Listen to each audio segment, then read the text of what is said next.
Salut à tous, aujourd'hui nous allons découvrir des amants royaux devenus plus puissants qu'imaginés.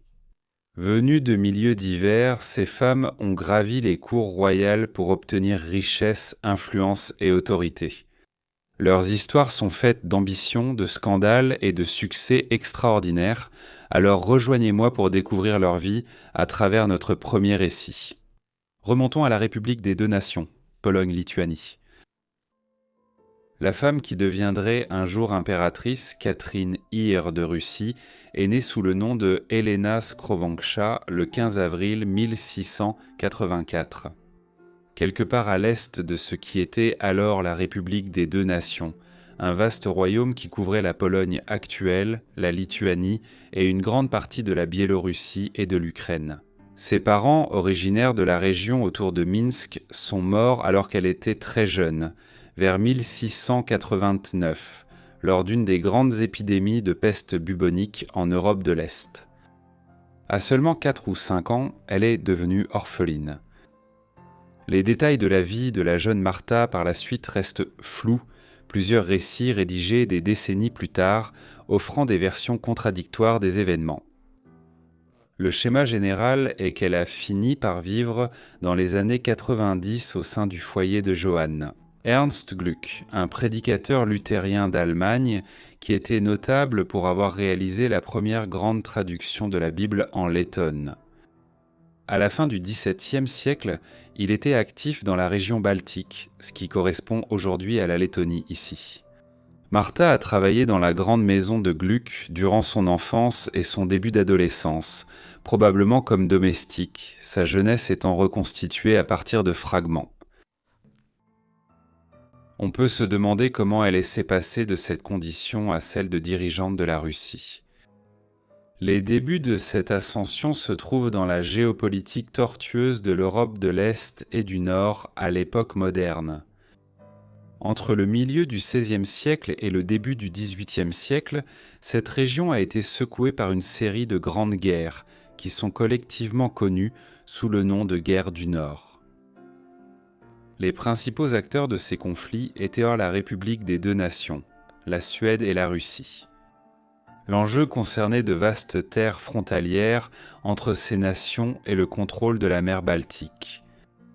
Par exemple, la Suède contrôlait de vastes portions de ce qui est aujourd'hui le nord-ouest de la Russie, y compris le territoire où se trouve actuellement la ville de Saint-Pétersbourg. Un point de conflit majeur était la région de la mer Baltique, et en particulier la région alors connue sous le nom de Livonie, qui correspond globalement à l'actuelle Lettonie, Estonie et Lituanie.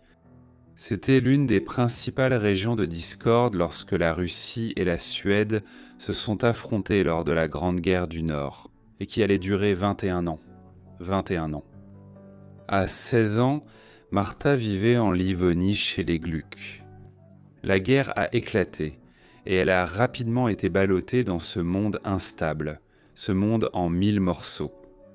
Elle a été brièvement mariée à un officier de cavalerie suédois, leur union n'ayant duré que 8 jours avant que les Suédois ne soient chassés par l'armée russe.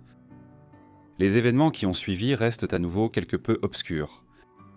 Mais Martha, qui était devenue une jeune femme attirante, semble avoir fini par devenir la maîtresse du maréchal Boris Kremetiev, le principal général du tsar de Russie, Pierre Ier. En conséquence, lorsque Kremetiev retourna à Moscou après la conquête d'une grande partie de la Livonie par les Russes, Martha fut emmenée avec lui. À Moscou, Martha se retrouva bientôt dans la maison du prince Alexandre Menchikov. Menchikov était le plus proche confident du tsar et l'une des personnes les plus puissantes de Russie. Martha a peut-être été à l'origine la maîtresse de Menchikov, mais leur relation deviendrait par la suite politique dans le labyrinthe des intrigues de la Russie tsariste. Autrement, Menchikov et elle n'ont peut-être jamais été amants, mais il l'aurait plutôt introduite dans sa maison dans le but explicite qu'elle attire l'attention de Pierre. Son objectif aurait été ainsi de placer un autre ensemble d'yeux et d'oreilles au cœur même du gouvernement, au Kremlin et dans les autres palais impériaux de Moscou.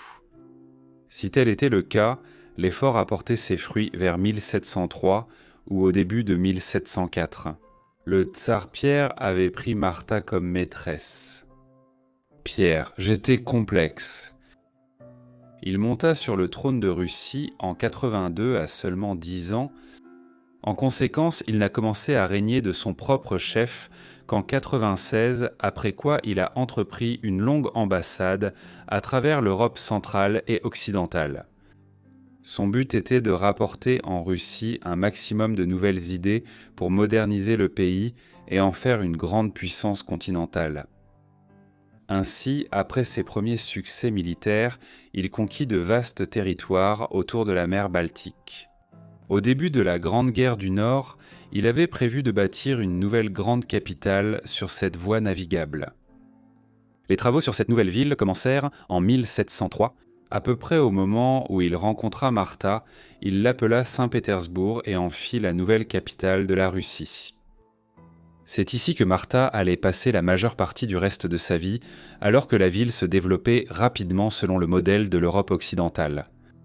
À peu près au même moment où elle devint la maîtresse de Piotr, elle choisit de se convertir du catholicisme romain au christianisme orthodoxe grec, changeant en même temps son nom pour Catherine Alexeevna. Ainsi, elle était largement russifiée à cette époque, et son ascension au sein des cercles de la cour était assurée. En 1704, elle donna naissance à un fils de Piotr, qui fut nommé d'après le tsar. La position de Catherine en tant qu'amante de Piotr était très compliquée. D'un côté, Piotr était célibataire.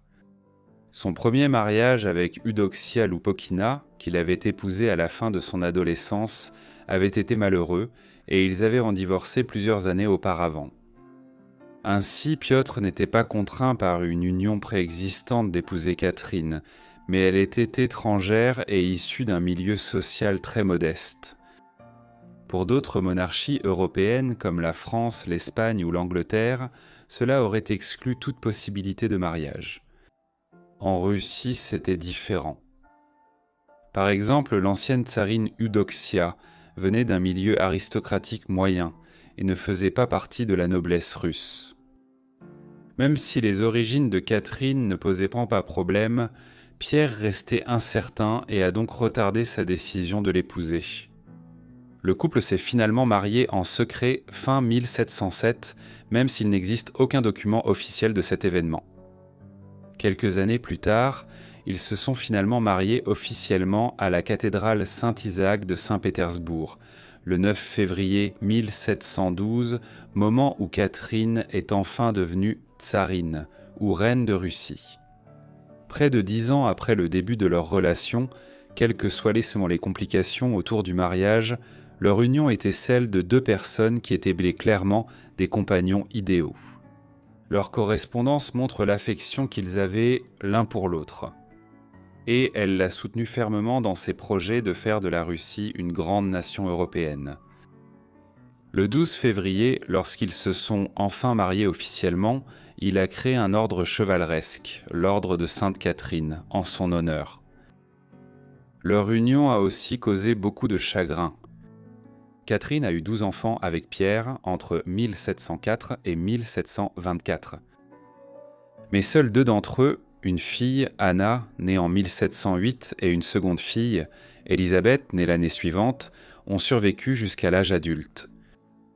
Les autres sont presque tous morts en bas âge, quelques semaines, mois après la naissance ou avant 5 ans. Il était courant à l'époque moderne que les enfants meurent dans leurs premiers mois ou leurs premières années d'enfance à cause de diverses maladies qui sont aujourd'hui facilement traitables. Même selon les normes de l'époque, la souffrance que Catherine et Pierre enduraient comme parents était d'une cruauté exceptionnelle. Pierre est mort au début de l'année 25, alors qu'il n'avait que 52 ans, au moment de sa mort. Son règne fut si réussi qu'il devint connu sous l'épitaphe Pierre le Grand. Cela venait de la façon dont il avait fait de la Russie la grande puissance de l'Europe de l'Est et du Nord. Après la domination suédoise sur la Baltique au XVIIe siècle. Et aussi sa modernisation du gouvernement et de la société russe. Il fut ainsi, par exemple, le premier tsar à fonder une université en Russie. Il proclama aussi l'Empire russe en 1721, se nommant empereur et Catherine impératrice. Cependant, il subsistait encore un problème concernant la succession. Car lorsque Piotr était mort en janvier 1725, il n'avait toujours pas nommé son héritier, et il n'avait aucun fils légitime vivant. Le suivant dans l'ordre de succession était Piotr Alexeyevitch, un petit-fils de Piotr, qui était né d'Alexei Petrovitch, un fils issu du premier mariage de Piotr avec Eudoxie Lopoukhina. Cependant, Piotr Alexeyevitch n'avait que 9 ans à l'époque. Par conséquent, Catherine, avec la complicité de son vieil allié, le prince Menchikov, et de plusieurs autres membres du gouvernement, déclara que l'un des derniers souhaits de Piotr avait été que Catherine lui succède. Ainsi, l'orpheline issue de la République des deux nations fut couronnée impératrice Catherine Ière de Russie en 1725. Le règne de Catherine, bien que bref, fut un succès. Le pouvoir était en fait partagé, Menchikov et d'autres nobles possédant une grande part de l'autorité. Mais Catherine parvint à imposer certaines réformes. En particulier, elle supervisa une réduction drastique de l'armée russe au cours de la Grande Guerre du Nord. L'armée russe avait atteint près d'1/4 de million d'hommes, ce qui en faisait de loin la plus grande d'Europe à l'époque. Pourtant, le coût de l'entretien de cette force militaire énorme était très élevé, et ce fardeau retombait sur le peuple russe sous la forme de taxes oppressives. Catherine réussit à convaincre Menchikov et les autres nobles de commencer à réduire l'armée. La guerre avec la Suède achevée, la Russie dominait désormais l'Europe de l'Est. La baisse des impôts en Russie réduisit fortement la pauvreté. Et Catherine gagna beaucoup de mérite, établissant un précédent selon lequel la monarchie féminine en Russie était célébrée par le peuple au XVIIIe siècle.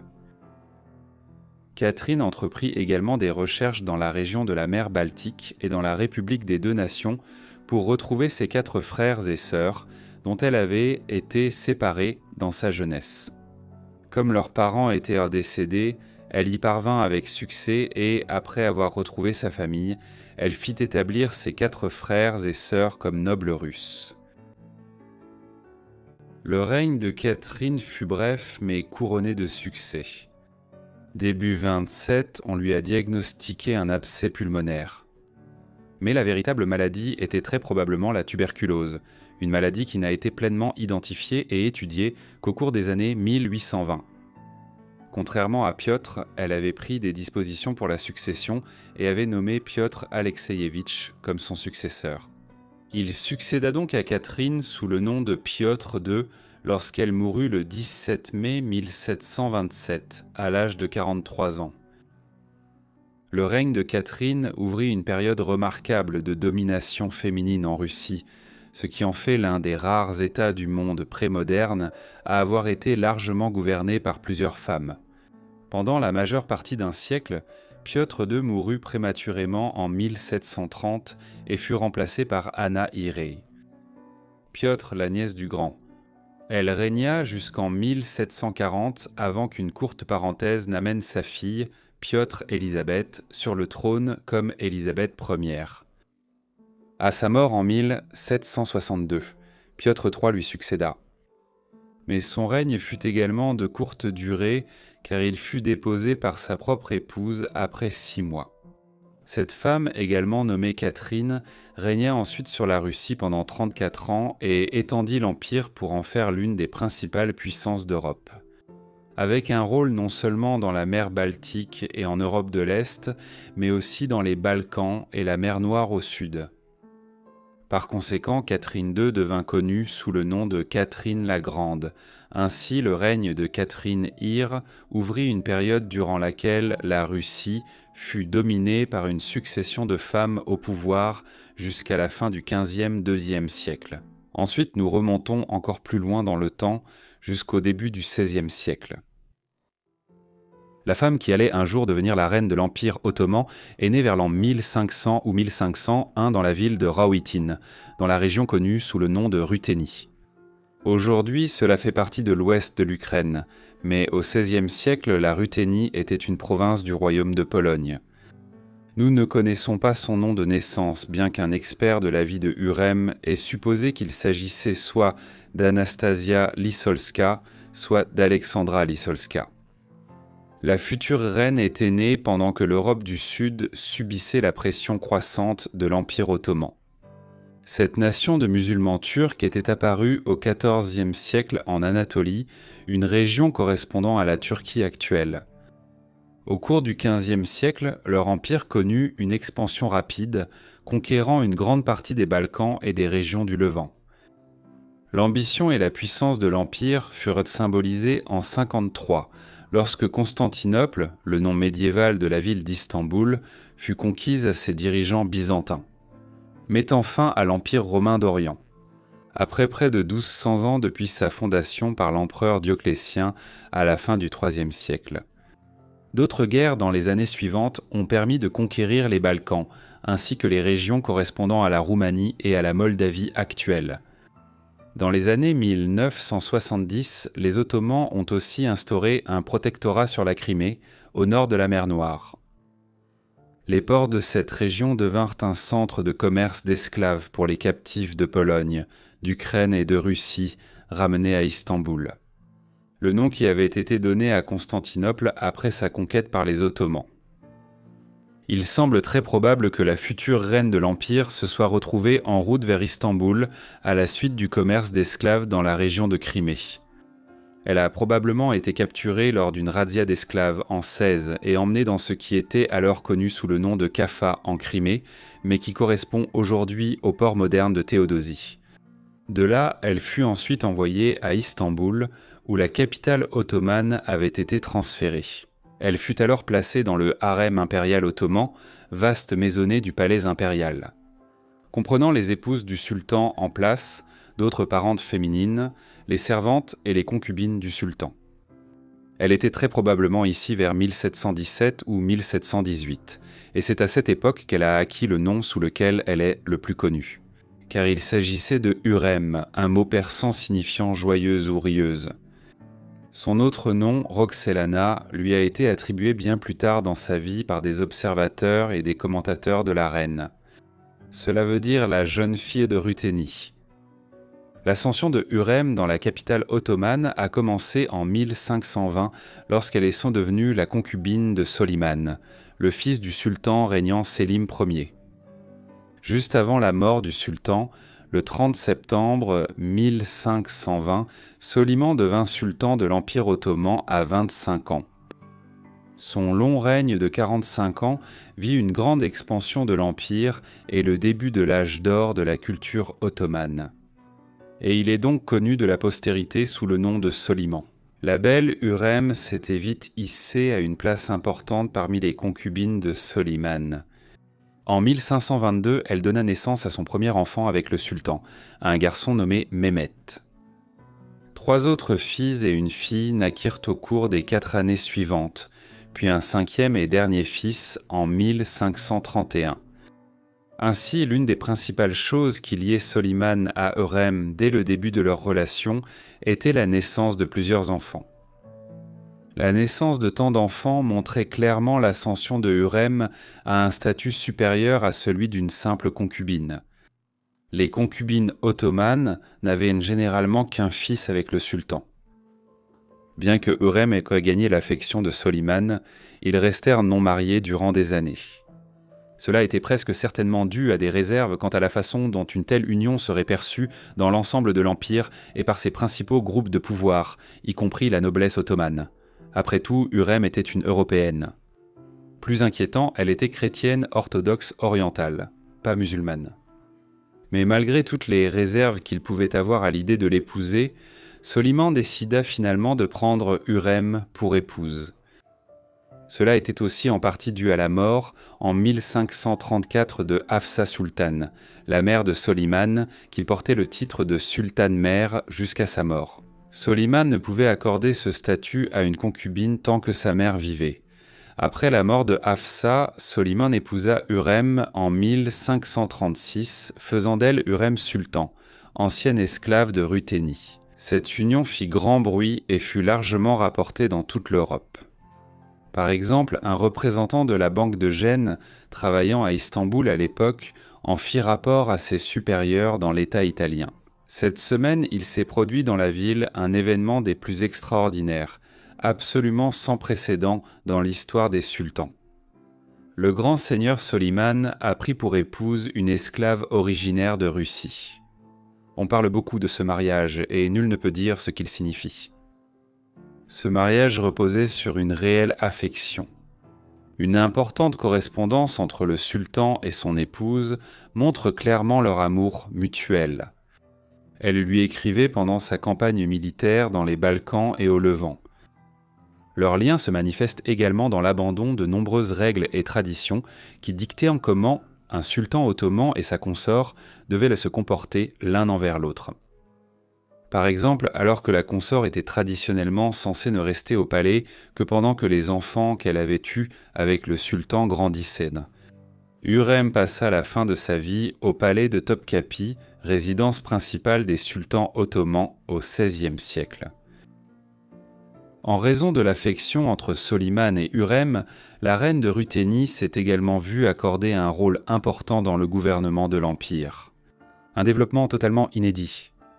Roxelane fut responsable de la transformation du harem impérial en une institution qui exerçait un pouvoir politique considérable à Istanbul. Et cela a ouvert la voie à ce qu'on a appelé le sultanat des femmes, une longue période durant laquelle les femmes ont joué un rôle important dans la gouvernance du vaste empire ottoman. Ce sultanat des femmes commencerait sous Hürrem et durerait jusqu'au milieu du XVIIe siècle, plus de 100 ans plus tard. L'influence de Hürrem tenait surtout aux relations étrangères du pays alors que l'empire s'étendait rapidement, notamment avec la conquête de la Hongrie. Des régions d'Afrique du Nord et une grande partie de ce qui est aujourd'hui l'Irak au Moyen-Orient, l'influence de Hürrem a été significative dans l'orientation de certains aspects de cette politique étrangère. Par exemple, elle aurait joué un rôle clé pour éviter que Soliman ne fasse la guerre à sa Pologne natale, et il y eut même une correspondance entre Hürrem et le roi de Pologne, Sigismond II, Auguste 1548-1572. C'est le seul cas connu où une reine ottomane a eu un contact direct avec un monarque européen. Et cela est tout à fait inhabituel pour la période moderne précoce. Le contact entre Hürrem et Sigismond a sans doute largement favorisé l'alliance entre les Ottomans et les royaumes polonais, en 51 qui a duré pendant la majeure partie des 2 décennies suivantes. Ensuite, Hürrem a aussi remporté la lutte de succession à la cour ottomane pour désigner l'héritier de Soliman. La succession au sultanat n'était pas déterminée au sein de l'Empire, comme c'était le cas en Europe par la primogéniture, où le fils aîné vivant du souverain héritait du royaume, mais plutôt à Istanbul. Chaque sultan avait de nombreux fils, souvent de différentes épouses et concubines du harem impérial. Et l'un d'entre eux était choisi par le sultan comme étant le plus apte à lui succéder. Dans les années 50, Soliman avait 4 fils vivants issus de ses unions avec Hürrem et son autre favorite, Mahidevran. 3 de ses fils, Selim, Bayezid et Djihangir, étaient les fils de Hürrem, mais l'aîné, Mustapha, était né en 1515 de Soliman et Mahidevran.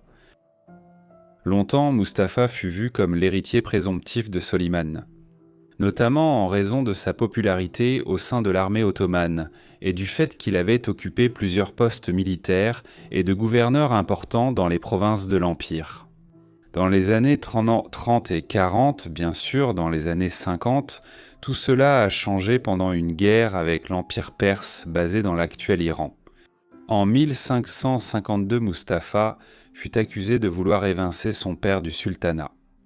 Cela s'est finalement produit à l'automne 53, quand Mustapha a été attaqué par les gardes de Soliman dans une tente militaire en Turquie. Il a été exécuté, laissant la voie ouverte à Selim ou Bayezid, 2 des fils de Soliman issus de Hürrem, pour lui succéder en tant que sultan. À l'époque, de fortes suspicions pesaient sur Hürrem, accusé d'avoir éveillé les soupçons de son mari sur Mustapha pour favoriser l'accession de l'un de ses fils à l'Empire. Les preuves étant insuffisantes, nous ne pouvons que spéculer sur l'implication réelle de Hurrem. Cet épisode fut crucial pour la succession de son fils, Sélim, devenu sultan Sélim II en 66, établissant une lignée directe de sultans au pouvoir pendant de nombreuses années. Après la vie de Hurrem et de Soliman à Istanbul, Hurrem a continué à susciter l'intérêt de l'étranger en Europe et à influencer le cours des événements dans la capitale turque. Elle s'est fait connaître pour ses œuvres caritatives, finançant de nombreuses mosquées à Istanbul, Jérusalem et d'autres grandes villes, ainsi que des hôpitaux et hospices pour les pauvres. Sous sa direction, une soupe populaire a été instaurée à la Mecque pour nourrir les pèlerins pauvres durant le Hajj, le pèlerinage annuel vers la ville la plus sainte de l'islam. En raison de toutes ces activités, elle a suscité un grand intérêt dans l'Europe chrétienne. Plusieurs portraits de Roxelana datent du milieu du XVIe siècle. On ignore si ces portraits reflètent vraiment son apparence, car les artistes en Italie et ailleurs ne l'avaient sans doute jamais vue. Ils n'ont pas été à Istanbul eux-mêmes, mais ont travaillé à partir de descriptions ou de croquis approximatifs. La plus célèbre représentation de la reine ottomane est celle réalisée vers 1550 par Titien ou un membre de son école dans le nord-est de l'Italie. La reine ottomane est morte le 15 avril 1558. Elle avait probablement environ 56 ans, mais souffrait depuis quelque temps d'une combinaison de maladies, très probablement un mélange de paludisme et de coliques. Des prières ont eu lieu à la mosquée construite à Istanbul par Bayezid, deux grands-pères de Soliman. Le cercueil de Hurrem a été porté par de hauts dignitaires impériaux de la capitale ottomane. Dans les rues de la ville jusqu'à la mosquée Süleymaniyye, bâtie par son mari au début des années 50. Ici, elle fut inhumée dans le cimetière, où un tombeau élaboré fut bientôt construit pour honorer cette femme chrétienne qui avait été prise comme esclave à la frontière polono-ukrainienne et qui était devenue la reine de l'Empire ottoman. 8 ans plus tard, en 66, son mari, Soliman, mourut et fut inhumé dans un tombeau près de Hurrem Sultan. Pour notre troisième histoire, nous allons dans les années 30. Françoise d'Aubigné est née le 7 novembre 1935 dans la ville de Niort, dans l'ouest de la France. Son père était Constant d'Aubigné, un membre de la petite noblesse dans la France du XVIIe siècle, tandis que sa mère était Jeanne de Cardillac. Constant s'était retrouvé à Niort en raison de ses dissensions religieuses. Il était huguenot, c'est-à-dire protestant français, et avait été emprisonné à Niort par le cardinal de Richelieu, le principal ministre du roi Louis XIII à cause de ses convictions religieuses. Il y rencontra Jeanne, la fille du geôlier, et quelque temps plus tard, Françoise fut conçue. Ainsi, Françoise passa ses premières années à grandir dans la situation quelque peu inhabituelle où son père était détenu dans une prison dirigée par son grand-père maternel. Constant fut libéré en 1945, lorsque Françoise avait 10 ans. Ils partirent peu de temps après pour les Antilles dans les Caraïbes, où l'on avait assuré à Constant qu'il serait nommé gouverneur de la petite île de Marie-Galante.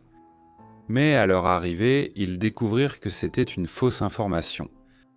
Finalement, la famille retourna en France, où le père de Françoise mourut en 1947.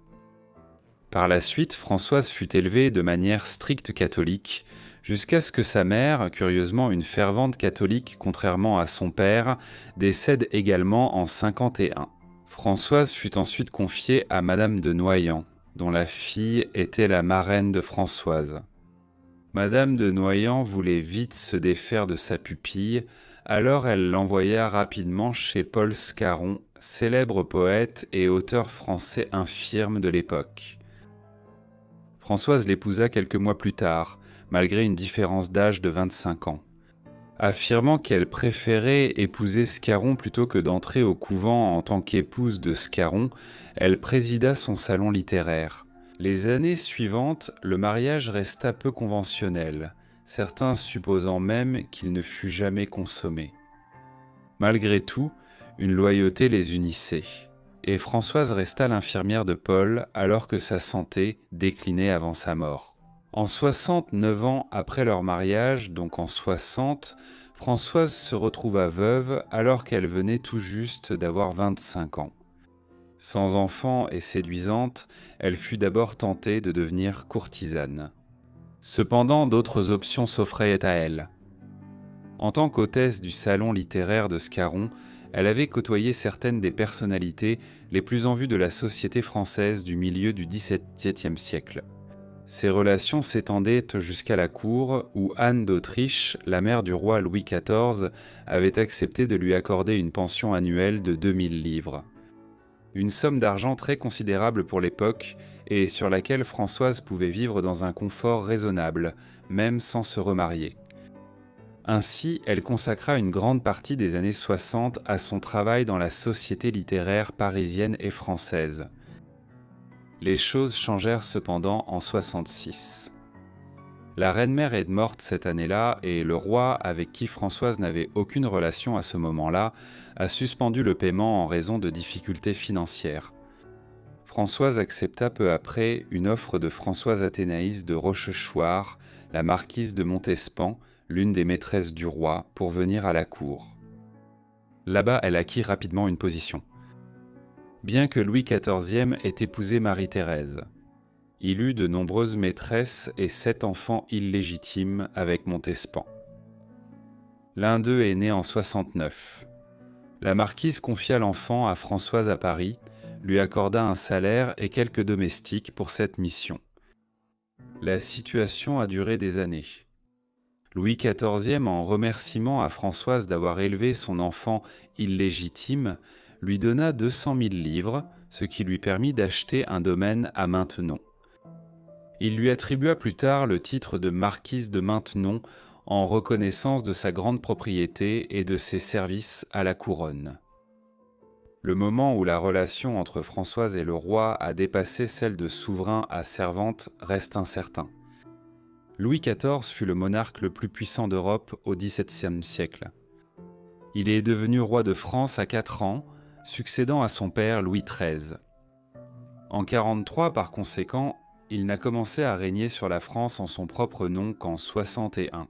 Mais lorsqu'il l'a fait, il a montré une détermination de fer à gouverner par décret et par le droit divin des rois. Cela lui valut d'être vu comme l'incarnation de l'absolutisme monarchique dans l'Europe moderne. Dans ce cadre, il avait ordonné la construction d'un vaste nouveau palais royal et d'une cour à Versailles, à une vingtaine de kilomètres de Paris. Ici, Louis imaginait qu'il gouvernerait la France de manière plus distante et détachée que ses prédécesseurs, qui s'étaient installés au centre de la capitale française. À Versailles, la relation entre Françoise et Louis allait s'épanouir. Peut-être dès 73, mais c'était clairement en cours en 1678. Au début des années 80, elle devint la principale maîtresse et remplaça la marquise de Montespan dans le cœur du roi. Louis a été séduit par une femme pouvant discuter en profondeur avec lui de nombreux sujets, dont la politique, l'économie et la littérature française. Ce qui a vraiment changé la situation en 1683, c'est la mort de la reine Marie-Thérèse, épouse souffrante de Louis, le 30 juillet. En raison de complications dues à un abcès au bras, la mort de la reine ouvrait désormais la possibilité pour Louis de se remarier. Pourtant, dans une décision inhabituelle, le roi de France décida d'épouser sa maîtresse, mais pas de manière officielle. Peu après la mort de l'ancienne reine, le roi et Françoise se marièrent lors d'une cérémonie privée célébrée par l'archevêque de Paris, François de Harlay de Champaillon. On pense généralement que cela a eu lieu le 9 octobre 1683, bien que certains suggèrent que les noces secrètes auraient eu lieu en janvier 1684. La cérémonie s'est tenue devant un petit groupe, comprenant le confesseur du roi et quelques officiers de la cour. Par conséquent, le nombre de personnes ayant réellement assisté à la cérémonie était limité, et les détails du mariage clandestin étaient rares et difficiles à obtenir. Aujourd'hui, ce qui est clair, c'est qu'à un moment donné, à l'automne 83 ou durant l'hiver qui a suivi, Françoise d'Aubigné, la marquise de Maintenon, est devenue la reine de France. une reine que presque personne ne savait être la nouvelle épouse du roi. Plusieurs raisons ont été évoquées pour justifier le secret autour du mariage. Certains ont suggéré que le fait que le couple ait eu une liaison avant la mort de la reine Maria Theresa aurait pu provoquer un scandale public. Mais la véritable raison était très probablement que le statut social inférieur de François ne le rendait pas acceptable. Selon les conventions royales de l'époque, pour qu'il puisse reconnaître publiquement le mariage, un roi du rang de Louis était censé épouser une personne de sang royal issue d'une autre famille monarchique d'Europe. Françoise ne remplissait pas cette condition, et il a donc été décidé de ne pas reconnaître le mariage auprès du royaume tout entier. Il aurait probablement été évident pour tous ceux qui avaient hors des yeux de voir quelle était la nouvelle situation à Versailles. Ici, comme dans d'autres palais royaux à l'époque moderne, le roi et la reine avaient chacun leurs propres appartements. Mais Françoise fut bientôt installée dans les appartements qui se trouvaient en haut du grand escalier à Versailles, faisant directement face à ceux du roi. Avec cela, les contemporains remarquèrent qu'à partir de ce moment-là, il passait toujours une partie importante de la journée avec Françoise. Compte tenu de cela, ainsi que de son intelligence et de son éducation, on peut se demander dans quelle mesure la reine secrète de France a influencé la politique et la société française, et prendre sans potentiance. L'influence politique de la nouvelle reine et son impact sur la société française ont suscité de nombreux débats. Elle a été vivement critiquée par des auteurs protestants, qui l'accusaient d'avoir influencé la reprise des persécutions contre les protestants français par Louis. En 1685, avec la révocation de l'édit de Nantes qui avait accordé la liberté de religion à tous les Français pendant une grande partie du XVIIe siècle. Cependant, rien ne prouve que Françoise ait été en quelque sorte responsable de la décision de son nouveau mari. Louis a pris cette mesure sévère peu après son mariage secret avec sa seconde épouse, mais c'est purement circonstanciel. Des recherches récentes ont suggéré l'inverse, et qu'un secret. La reine était une farouche opposante à certains des pires types de persécutions des protestants de France, qui ont eu lieu dans les années qui ont suivi. En réalité, l'influence de Françoise n'était pas étendue pendant les 7 premières années de son règne en tant que reine. Un changement s'est produit en sang avec le début de la guerre de succession d'Espagne en Europe. Il est généralement admis que Louis s'est davantage appuyé sur sa femme pour obtenir des conseils. Le conflit majeur entre la France, l'Espagne et une coalition menée par la Grande-Bretagne, l'Autriche et la République néerlandaise s'est finalement prolongé jusqu'à 14. Durant cette période, il est admis que Françoise a été une ministre officieuse auprès de son mari. L'un des aspects majeurs du règne de Françoise fut son mécénat pour l'éducation des femmes. Elle a fondé la maison royale de Saint-Louis à Saint-Cyr, à Paris. Ici, de jeunes Françaises issues de familles nobles appauvries recevaient une éducation. Une éducation qui n'était pas uniquement fondée sur un catholicisme strict, comme c'était le cas dans de nombreuses écoles pour l'aristocratie, mais dans laquelle ces jeunes femmes recevaient également une formation littéraire et sociale. L'école était vaste et pouvait accueillir 250 élèves. Lorsqu'elle fut enfin terminée, des dizaines d'enseignants y enseignaient l'arithmétique, la géométrie, la lecture, l'écriture, la géographie et l'histoire, parmi d'autres matières. Le temps libre était également considéré comme ayant une importance considérable dans le développement d'un esprit raffiné chez les futurs membres de la noblesse française. Les élèves étaient encouragés à jouer aux échecs, aux dames et à d'autres passe-temps populaires de l'époque. Françoise finirait par régner comme la reine secrète de France pendant 32 ans. Louis le XIVe ne mourut finalement que le 1er septembre 1715, faisant de son règne de 72 ans et 110 jours le plus long règne de tout monarque européen de l'histoire. Curieusement, malgré leur long mariage, le couple n'eut jamais d'enfants. Françoise était déjà à la fin de la quarantaine lors de leur mariage, sans enfants issus de leurs précédentes relations.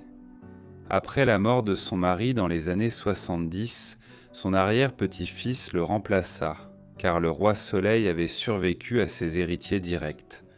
Louis XV octroya à Françoise une généreuse pension, et elle se retira à Saint-Cyr, où elle accueillit encore d'éminentes figures littéraires et politiques, notamment le tsar Pierre le Grand, lors de ses célèbres voyages en Europe pour moderniser la Russie. Françoise mourut le 15 avril 19, elle avait 73 ans, n'ayant jamais été reconnue comme la reine de France. Elle ne reçut pas de funérailles nationales, ni ne fut inhumée dans la tombe royale, mais fut plutôt enterrée selon ses souhaits, dans l'école qu'elle avait fondée à Saint-Cyr. Son vaste domaine de Maintenon fut légué à sa nièce, la duchesse de Noailles, en raison de l'arrangement matrimonial particulier entre elle et Louis XIV.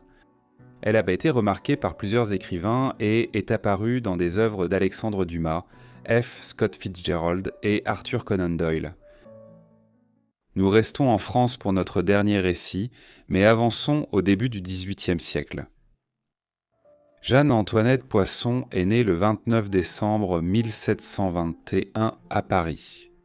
Ses parents étaient le plutôt prospère François Poisson et sa femme, Madeleine de la Motte. Des soupçons existaient sur une possible liaison extraconjugale de sa mère, ce qui ferait de Jeanne un enfant illégitime. Soit le financier, Jean-Paris de Montmartel, soit le collecteur d'impôts, Charles-François-Paul Le Normand de Tournam.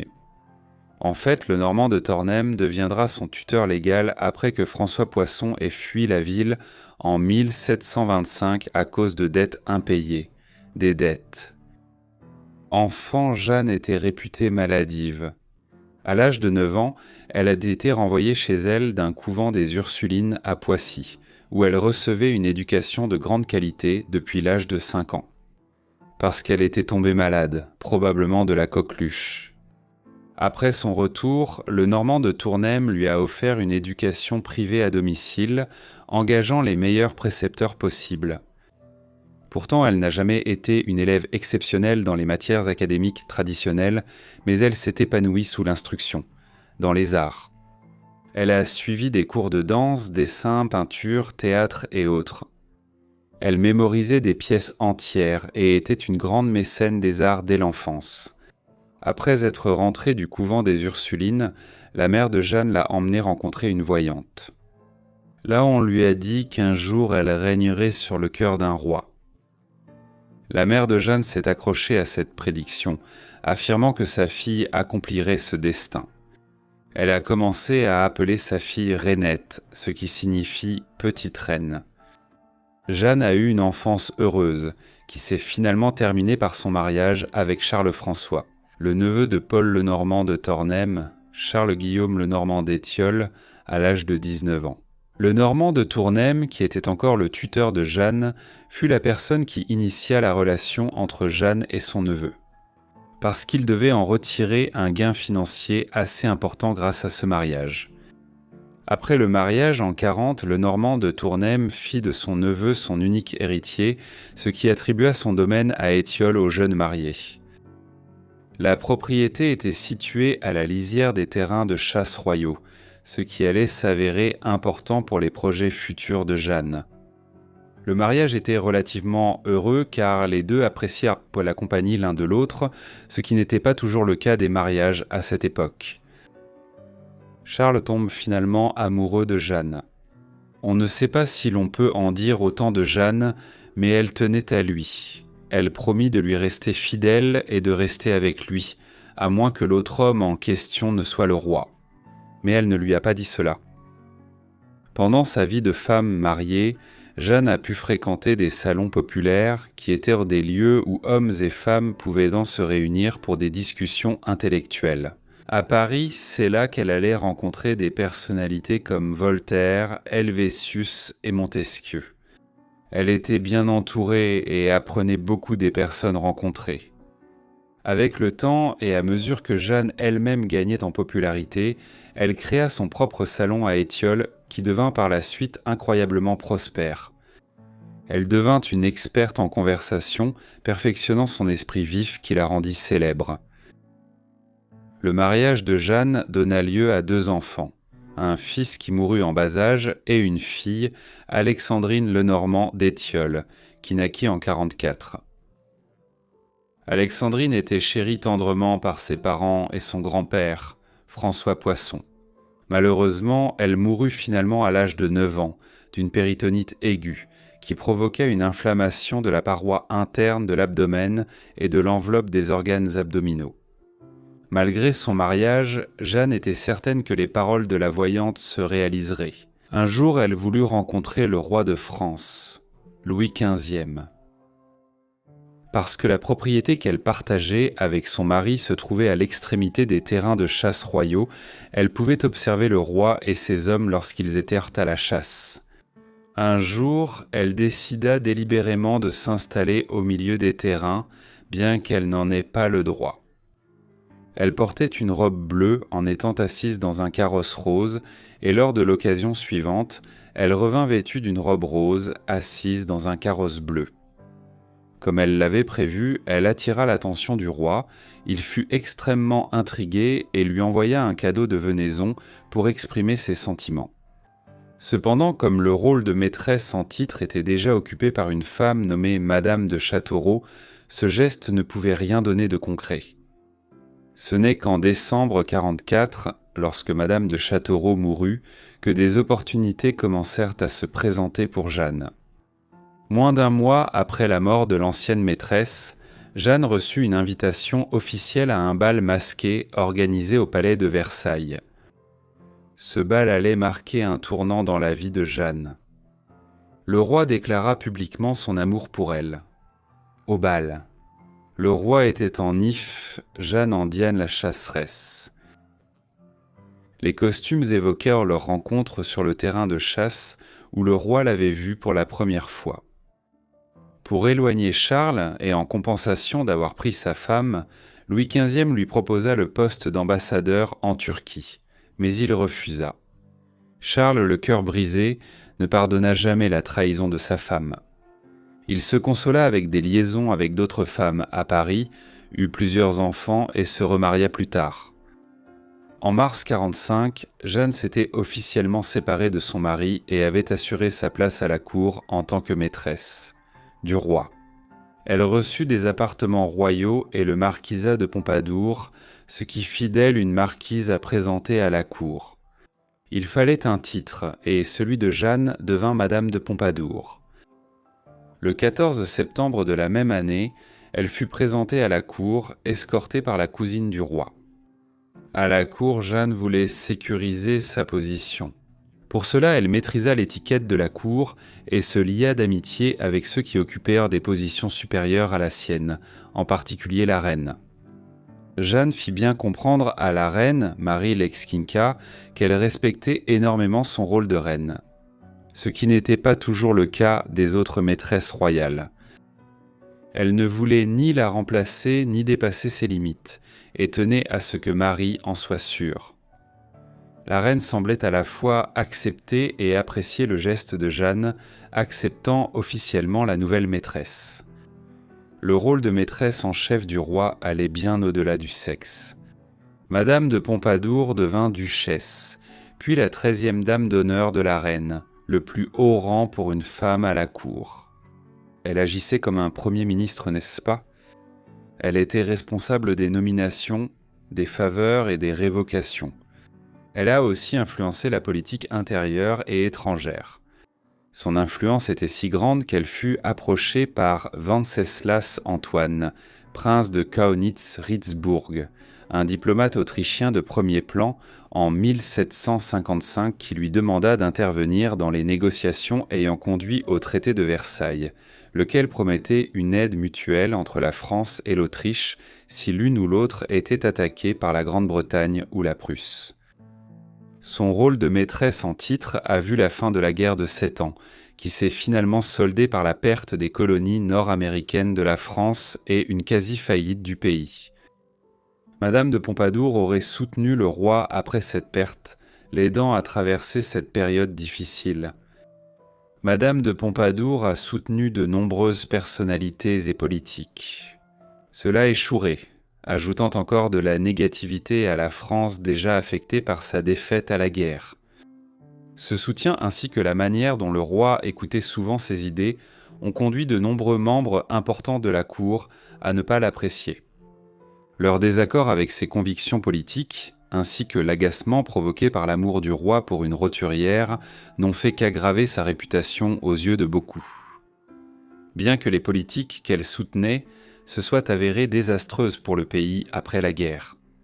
Madame de Pompadour soutenait les ministres favorables à d'importantes réformes fiscales et économiques, comme le commerce, les infrastructures et l'impôt sur le revenu, ce qui a amélioré la situation financière de la France. Malgré ses ennemis, Madame de Pompadour a toujours été soutenue par le roi. Même après la fin de leur relation sexuelle en 1750, elle est restée sa plus proche amie et conseillère. Le roi était connu pour ses accès de mélancolie et il était souvent dit que seule Madame de Pompadour pouvait le sortir de ses états. Avec le temps, elle est devenue sa seule confidente, organisant fêtes et chasses pour lui.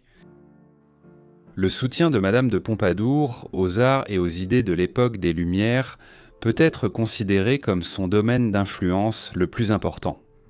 Elle a inspiré et soutenu de nombreux artistes et penseurs, y compris l'école des physiocrates, qui a ouvert la voie au père de l'économie, Adam Smith, et à ses théories. Elle a ensuite acheté une manufacture de porcelaine, servi de modèle pour des œuvres d'art et soutenu des graveurs amateurs et des actrices talentueuses à Versailles. On dit aussi qu'elle a inspiré le style artistique emblématique du rococo grâce à son soutien à tout ce qui touche à la création. Elle a joué un rôle dans le fait que Paris soit perçu comme la capitale du goût et de la culture en Europe. Quand la relation sexuelle de Madame de Pompadour avec le roi a cessé, son nouveau rôle d'amie du roi, qu'elle gardera jusqu'à sa mort, s'est affirmé. Elle était devenue malade depuis sa coqueluche à l'âge de 9 ans, qu'il avait retirée de l'école. Elle était maladive, elle souffrait de rhume et de bronchites récurrents, crachait du sang et avait des maux de tête. Elle a également fait 3 fausses couches pendant sa relation avec le roi, ce qui n'a fait qu'aggraver sa santé déjà fragile. Madame de Pompadour est morte à l'âge de 42 ans après avoir contracté la tuberculose. Le roi était resté dévoué à elle, essayant en vain de la soigner, tandis que ses ennemis se réjouissèrent de sa mort. Le roi, les artistes et les penseurs qu'elle soutenait étaient dévastés. Voltaire a écrit « Je suis attristé par la mort de Madame de Pompadour. Je lui dois beaucoup et je la pleure par gratitude. Il semble absurde qu'un vieux gratte-papier à peine capable de marcher soit encore en vie. Une belle femme au sommet d'une carrière splendide devrait mourir à l'âge de 42 ans, aurait déclaré le roi en la voyant quitter Versailles en toussant sous une pluie battante. La marquise n'aura pas de beau temps pour son voyage, ce qui signifie que la marquise n'aura pas de beau temps pour son voyage. Merci à tous d'avoir regardé cette vidéo sur ces couples royaux. J'espère qu'elle vous a intéressé. Bonne année à tous. J'espère que vous en avez profité avec vos proches. Si vous voulez plus de vidéos longues, faites-le moi savoir, et si vous voulez aussi plus de vidéos sur ce genre de sujet, dites-le moi également dans les commentaires ci-dessous. J'espère que vous vous abonnerez si ce n'est pas déjà fait. J'espère que vous avez activé les notifications pour recevoir mes vidéos dès leur publication. C'est tout pour moi, à bientôt dans le prochain épisode de Vies oubliées, merci.